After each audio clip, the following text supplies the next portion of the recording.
ওৰাঙৰ কেজেপি উচ্চতৰ মাধ্যমিক বিদ্যালয়ত আইমাতৃৰ কান্দোনৰ ৰোল এগৰাকী মাতৃৰ জীৱনৰ সংঘৰ্ষ সংগ্ৰামৰ কাহিনীৰে এক আৱেগিক মুহূৰ্ত দেখা যায় বিদ্যালয়খনত মাতৃ বন্দনাৰ উদ্দেশ্যে লখিমপুৰৰ মা অনুষ্ঠান আৰু ওৰাঙৰ সাৰথী ন্যাসে আজি অনুষ্ঠিত কৰে মা অনুষ্ঠান শীৰ্ষক সজাগতা তথা সেৱা অনুষ্ঠানত লখিমপুৰস্থিত মেছাৰ্ছ জি বৰদলৈ এণ্টাৰপ্ৰাইজৰ স্বত্বাধিকাৰী গোবিন্দ বৰদলৈ প্ৰায় 100গৰাকী বৃদ্ধা আইমাতৃক গামোচা আৰু গৰম কাপোৰেৰে সেৱা আগবঢ়ায় অনুষ্ঠানৰ আৰম্ভণিতে ওৰাং লক্ষ্মী মন্দিৰৰ পৰা বিদ্যালয় প্ৰাংগণলৈ 100গৰাকী আইমাতৃক গায়ন বায়নেৰে আদৰি অনা হয় এগৰাকী মাতৃৰ সংগ্ৰাম বুকুৰ মাজৰ সোমাই থকা বিষ বেদনাৰ কিছু সুস্থিৰ আলোচনাৰ বাবে মা অনুষ্ঠান আৰু সাৰথী ন্যাসে এনে বৰ্ণিল অনুষ্ঠান অনুষ্ঠিত কৰাত এতিয়া প্ৰশংসাৰে উপচাইছে অঞ্চলটোৰ বিজ্ঞত মহলে তাৰপিছত তাতে থাকিলোঁ মায়ে পিছফালে চোতালত সেই মানুহ ঘৰতো সকাম আছিল মা মানে সকাম নিকামত যায়েই মায়ে পাচলি খাৰলি কৰাত লাগিল এটা সময়ত ঘৰৰ গৃহস্থই গিলাচ এটাত গাখীৰ অলপ আৰু বইল ডিম এটা দিলে মোক মই আচৰিত হৈছিলোঁ মাক গৈ কৈছিলোঁ মা মোক এটা ডিম দিছে মই অকলে খাম নে ব'ল মাক কাণে কাণে কওঁ মই বৰ লাজ কৰি আছিলে কিয় জানানে ঘৰখনলৈ কেতিয়াবা ডিম এটা আহে একদম সঁচাকৈ কৈছোঁ ডিম এটা আহে মায়ে সেইটো বইল কৰে কুহুমটো আমি খায়ে নাপাইছিলোঁ যি নহওক মায়ে ক'লে তই খালে যা মোক বেলেগকৈ দিব খালোঁ গধূলিলৈ সকাম খাই নোপোৱা মানুহৰ দৰে ৰাতি কিমান খাইছোঁ নাজানো সুবিধা পাই খাইছোঁ মায়ে এটা সময়ত নি মোক বিচনাখনত শুৱাই দিলে আৰু মাক বাৰ বাৰ কওঁ মাকটো কেনেকৈ সদায় দিন দিয়ে সদায় মৰম কৰে বহুত মৰম কৰে শুই থাকিলোঁ টোপনি গ'লোঁ মই ৰাতি চাগে 1:30-2মান বজাত সাৰ পাইছোঁ তেতিয়া দিনত বৰ ঠাণ্ডা আছিলে আঘোণমহীয়া কুঁৱলী পৰি থাকে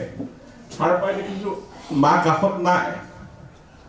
নেদেখি মই আচৰিত হৈ গ'লোঁ মা নাই চিঞৰিবলৈও বেয়া পাইছোঁ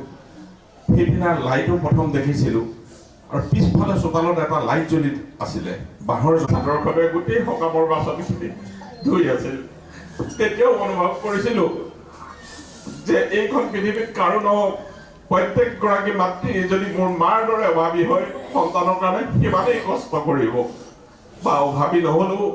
মাকে খাব খোজা মাকেও খাই ভাল পোৱা বস্তুটো সন্তানে যদি ভাল পায় আকৌ ঘূৰাই থৈ দিয়ে স্কুলৰ পৰা আহি খাব কিন্তু সেই পিতৃ মাতৃক পাহৰি আমি কলৈ ধাৱমান হৈছোঁ এই অনুভৱবিলাক লাহে লাহে হৈ আহিবলৈ ধৰিলে মাক লোকৰ ঘৰত কাম নকৰিবৰ কাৰণে মই কি কৰিব লাগে 10 পইচা তেতিয়াৰ দিনতে আৰু এতিয়া এটা বস্তু নিশ্চিন্ত হওক আপোনালোকে এজিপি বিজেপি নিমিত্ততাৰে নিৰ্বাচন খেলিব আৰু পুনৰবাৰ আমাৰ চৰকাৰ হ'ব ইতিমধ্যেতো মুখ্যমন্ত্ৰী কিছু সমষ্টিয়ে তেওঁলোকৰ বিজেপি পাৰ্টি ইতিমধ্যে ঘোষণা কৰিছে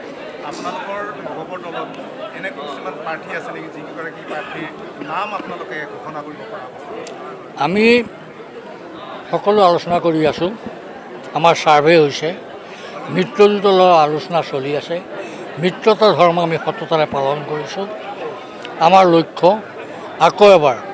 হিমন্ত বিশ্ব শৰ্মাৰ নেতৃত্বত NDA চৰকাৰ হওক অসমত তাৰ কাৰণে আমি আন্তৰিকতাৰে কাম কৰিছোঁ আৰু আলোচনা অন্তত আমি যেতিয়া প্ৰাৰ্থীৰ নিক্ষেপ কৰিম প্ৰাৰ্থীৰ সম্পৰ্কত মই মুকলিভাৱে ক'ব নোৱাৰোঁ দলৰ সভাপতিয়ে ক'ব আমি ভালমতে নিৰ্বাচন কৰিম আৰু অসম গণ পৰিষদেও এইবাৰ নিৰ্বাচনত এক শক্তিশালী স্থিতিত উপনীত হ'ব বুলি আমাৰ দৃঢ় বিশ্বাস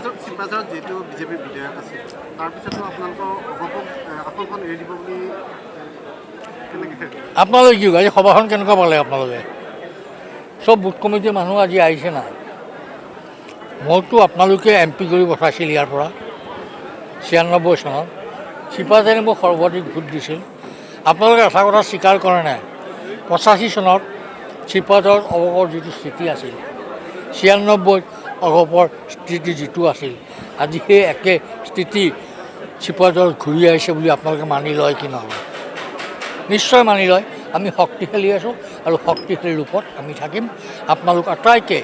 আপোনালোকৰ জৰিয়তে আৰু আপোনালোক আটাইকে ভোগালী বিহুৰ আন্তৰিক শ্ৰদ্ধা নমস্কাৰ আৰু সেৱা মই জ্ঞাপন কৰোঁ 2021 চনত চিপাঝাৰ সমষ্টিত অৱসৰ দলক এৰি দিয়া নাছিল দিছিল একমাত্ৰ দলকা সমষ্টিত এইবাৰো যদি দলগাঁও সমষ্টি আপোনালোকক এৰি দিয়ে মিত্ৰতা হ'লে চাওক মিত্ৰতাৰ বিষয়ে আলোচনা চলি আছে আমি মিত্ৰতা সততাৰে খেলিছোঁ সততাৰে খেলিম আৰু সততাৰে মিত্ৰতা হ'ব আমিও আশানুৰূপ চিট পাবলৈ সক্ষম হ'ম ধন্যবাদ আপোনালোক নিশ্চিত হৈ আছে নেকি চিপাঝাৰৰ পৰিস্থিতি ৯৬ পৰিস্থিতি বুলি মই ইতিমধ্যে আপোনালোকক ক'লোৱে বাকী আপোনালোকে সিদ্ধান্ত ল'ব ধন্যবাদ ধন্যবাদ লুৰিণজ্যোতি গগৈ যিহেতু বৃহৎ জনসমৰ্থন আপুনি ইয়াত ওলাই আহিছে শতাধিক ৰাইজ আপোনালোকৰ একত্ৰিত হৈছে য'ত আচলতে বিগত বহু বছৰ আপোনালোকৰ ইয়াতে কোনো ধৰণৰ প্ৰতিনিধি নাছিল তাৰপিছতো কিন্তু ৰাইজ স্বতঃস্ফূৰ্তভাৱে ওলাই আহিছে চাওক নিৰ্বাচনত বুথ কমিটিবিলাকে মেইন নহয় জানো অসমৰ যিকেইটা সমষ্টিত প্ৰতিটো বুথ কমিটি গঠন হৈছে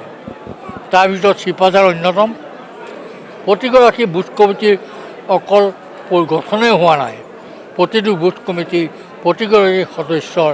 নাম ফোন নম্বৰ হওক তালিকাও আমাৰ হাতত আছে এতেকে এই তৃণমূলৰ কৰ্মীসকলে দলটো চিপাঝাৰত অধিক শক্তিশালী কৰি তুলিছে মই দলৰ তৃণমূলৰ সমূহ কৰ্মীক আন্তৰিক ধন্যবাদ আৰু কৃতজ্ঞতা জ্ঞাপন কৰিছোঁ যিহেতু আপুনি ইতিমধ্যে ভাষণ প্ৰসংগত উল্লেখ কৰিলে যে কংগ্ৰেছে ৬ জনগোষ্ঠীৰ জনজাতিকৰণটো বিচৰা নাই বুলি উল্লেখ কৰিছে আপুনি এটা বস্তু দেখিলে মই ভাষণ দিয়াটো দেখিছিল সেইদিনাখনতো মোৰ অফিচিয়েলি ন'টিছ দিয়া আছিল মই ৬ জনজাতিকৰণৰ ভাষণ দিম অফিচিয়েলিয়ে মোক অধ্যক্ষই ভাষণ দিবলৈ কৈছিল সেই সময়ত মোৰ ভাষণটো কোনে বাধা দিছিল আপোনালোকে নিজে মন কৰিব তেতিয়া আপোনালোকে নিজে প্ৰশ্নটোৰ উত্তৰ পাব য়েছ ধন্যবাদ থেংক ইউ সংখ্যা হিচাপে ২৭৭ অনুষ্ঠান হ'ল এই অনুষ্ঠান মই অসমৰ বিভিন্ন প্ৰান্তত কৰি আহিছোঁ বা অসমৰ বহিৰাজ্যতো কৰিছোঁ এই অনুষ্ঠানৰ মুখ্য উদ্দেশ্য হ'ল মাহীন ঘৰ নহওক ঘৰহীন মা নহওক সন্তান জীয়াই থাকোঁতে যাতে মা দেউতা ৰাস্তাৰ কাষত বৃদ্ধাশ্ৰমত সময় পাৰ কৰিব লগা নহয় সন্তানৰ বুকুতেই থাকি পেলাই যেন মা দেউতাই সদায় চিৰ বিদায় ল'ব পাৰে সন্তানে যেন সদায় ভাবে যে মন্দিৰলৈ যোৱাৰ আগত যাতে মা দেউতাকহে সেৱা শুশ্ৰূষা কৰিব লাগে তাৰ পিছতহে মন্দিৰ এই বাৰ্তাটোকে মই বিলাব খোজোঁ আৰু এই অনুষ্ঠানৰ মুখ্য উদ্দেশ্যটোৱেই হৈছে যে মা দেউতাৰ সেৱা শুশ্ৰূষাৰ বিনিময়ত যাতে সন্তানে জীৱনত অন্যকো বুজাব পাৰে যে মা দেউতা সেৱা শুশ্ৰূষাহে আমাৰ মানৱ ধৰ্ম এই কথাখিনি ৰখাটো মই বিচাৰোঁ আৰু মাতৃসকলক সেৱা কৰিবলৈ গৈ মই কিবা এপদ দি যি সেৱা লৈ মই সুখ অনুভৱ কৰোঁ তাৰ দ্বাৰা মই সহায় বুলি নাভাবোঁ মই আজিৰ প্ৰজন্মক মই বুজাব খোজোঁ যে মই এজন শাৰীৰিকভাৱে অক্ষম লোক হৈও যদি এনে মই কৰিব পাৰিছোঁ কালিলৈ তোমালোকে সক্ষম হৈ আৰু পাৰিবা ইয়াৰ লগতে ল'ৰা ছোৱালীখিনিক মই এইটো বাৰ্তাও দিব খোজোঁ যে জীৱনটো যাতে আসুৰিক বস্তু খায় যিবিলাক মাদক দ্ৰব্য খাই ল'ৰা ছোৱালীৰ জীৱন তছনছ কৰি পেলাইছে কৰি মা দেউতাৰ বুকুতো কষ্ট দিছে নিজৰ জীৱনটো শেষ কৰিছে তেনে কাম নকৰক সেই বাৰ্তাটো দিব খোজোঁ আৰু এটা অনুষ্ঠানৰ বিনিময়ত যদি দুজনো বিপথে যোৱা সন্তান ঘূৰি আহে সেয়াই মোৰ জীৱনৰ সাৰ্থকতা হ'ব বুলি ভাবি পেলাই মই এই অনুষ্ঠানটো কৰি আছোঁ প্ৰকৃততে মা অনুষ্ঠানত সেইটোৱে থাকে যে আজি ১০০গৰাকী বৃদ্ধা মাতৃক নিমন্ত্ৰণ কৰা হৈছে তেখেতলোকক কিবা এপদ দি সেৱা ল'ম তাৰোপৰি মা গীত মাতেৰে মুখৰিত হৈছে তাৰোপৰি ন্যাস যি আছে ন্যাস আৰু এই বিদ্যালয়ৰ যিখিনি তেওঁলোকে যিখিনি গোটাই ৰাখিছে সকলো মিলাই মাতৃসকলক খোৱা বোৱাৰ এমুঠিলৈকে যোগাৰ কৰি আমি এই অনুষ্ঠানটো আগবঢ়াই হয় খুবেই সুখৰ কথা যে আমি ২০২৩ চনত আমাৰ যি সাৰথী ন্যাসৰ জন্ম হৈছিল সাৰথী ন্যাসৰ মূল উদ্দেশ্যই আছিল যে আমাৰ যিসকল দুখীয়া মেধাৱী ছাত্ৰ ছাত্ৰী আছে তেওঁলোকক আমি সহায় কৰা সাৰথী হিচাপে থকা তেওঁলোকৰ লগত আৰু যিসকল দিব্যাংগ শিশু আছে সেই দিব্যাংগ শিশুসকলকো আমি সাৰথী ন্যাসে তেওঁলোকৰ লগত এগৰাকী সাৰথী হিচাপে থাকি তেখেতসকলক সমাজত এটা স্থান দিবৰ কাৰণে আমাৰ এই অনুষ্ঠানটোৰ জন্মগ্ৰহণ হৈছিল আৰু আজি আমাৰ দ্বিতীয় বৰ্ষপূৰ্তিৰ উপলক্ষে আমি লখিমপুৰস্থিত যি মা অনুষ্ঠানৰ স্বত্বাধিকাৰী তথা পৃষ্ঠপোষক শ্ৰী গোবিন্দ বৰদলৈদেৱক আমি আমন্ত্ৰণ কৰি এই অনুষ্ঠানটো অনুষ্ঠিত কৰিছোঁ আমাৰ এই অনুষ্ঠানটোৰ পতাৰ মূল উদ্দেশ্য আছিল এইটোৱেই যে ইয়াত আজি আমাৰ অনুষ্ঠানটোত ১০০গৰাকী মাতৃক সেৱা ল'বৰ কাৰণে এই অনুষ্ঠানটো অনুষ্ঠিত কৰা হৈছে তাৰ লগতে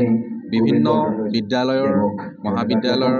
প্ৰায় ৮০জন ছাত্ৰ ছাত্ৰীক আমি তেওঁলোকক মাসকলক সন্মুখত ৰাখি দেউতাসকলক সন্মুখত ৰাখি তেওঁলোকক আমি এটা অনুভৱ দিব বিচাৰিছিলোঁ আচলতে মাসকল বা দেউতা তেওঁলোকৰ জীৱনৰ কাৰণে কিমান প্ৰয়োজনীয় মাসকলে কিমান লেভেললৈকে তেওঁলোকৰ কাৰণে ছেক্ৰিফাইচ কৰিব পাৰে কিমানখিনি কষ্ট মাক সকলে তেওঁলোকৰ কাৰণে কৰে গতিকে সেই অনুভৱটো দিয়াৰ জৰিয়তে তেওঁলোকে যাতে কোনো বেয়া কাম কৰিবলৈ যোৱাৰ আগতে যাতে মাকৰ ছবিখন মুখলৈ আহে কোনোদিন যাতে তেওঁলোকে বেয়া কামত লিপ্ত নহয় বেয়া বস্তু নাখায় সমাজলৈ যাতে এটা সুন্দৰ বাতাবৰণ কঢ়িয়াই আনিব পাৰে তাৰ এটা প্ৰচেষ্টা আমি আগত ৰাখিয়ে সেইসকল ছাত্ৰ ছাত্ৰীক সন্মুখত ৰাখি এই অনুষ্ঠানটো আমি আয়োজন কৰিছিলোঁ গতিকে আমি এই অনুষ্ঠানটো সফল হোৱা বুলি অনুভৱ কৰিছোঁ কাৰণ আমি দেখা পাইছোঁ যে এই অনুষ্ঠানটো চলি থকাৰ সময়ত ছাত্ৰ ছাত্ৰীসকলে কান্দিছে মাসকলে কান্দিছে এটা খুব আৱেগ বিপুল এটা অনুষ্ঠান এটা খুব হৃদয়স্পৰ্শী এটা অনুষ্ঠান এই অনুষ্ঠানটোৰ জৰিয়তে সেইসকল ছাত্ৰ ছাত্ৰী উপকৃত হোৱাৰ লগে লগে তেওঁলোকৰ জৰিয়তে আৰু বহু ছাত্ৰ ছাত্ৰী উপকৃত হ'ব বুলি আমি আশা কৰিছোঁ এয়াই আছিল আমাৰ অনুষ্ঠানটোৰ মূল উদ্দেশ্য মাজবাটৰ পৰা অমৃত নিউজ 24/7